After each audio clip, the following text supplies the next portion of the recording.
நாங்கள் 6 மாதத்துக்கு எந்த பிரச்சனையும் கொடுக்க மாட்டோம், நாங்கள் இந்த காத்திருப்போம், புதிய ஆட்சிக்கு தொந்தரவு கொடுக்க மாட்டோம்னார். இது இன்றைக்கி 5ஆம் தேதி சொல்கிறார். 6ஆம் தேதியிலேருந்து கல்யாணம், காது குத்து, கருமாதியில் போய் ஒப்பாரி வச்சுட்டு இருக்கீங்களா? 6 மாதம் ஆயிடுச்சா? மே 10ஆம் தேதி பதவியேற்பு நடந்ததுங்க.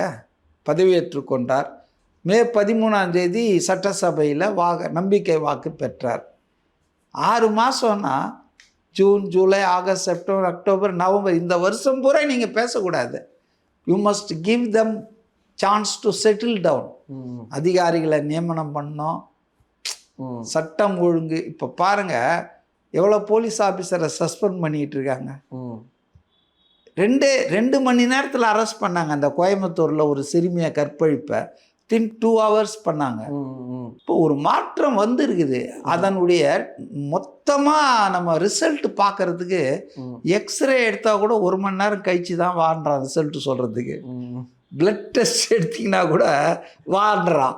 நீங்கள் இந்த ஆட்சி வந்து அடுத்த வாரமே ஆரம்பிக்கிறீங்களே, இது நியாயமா?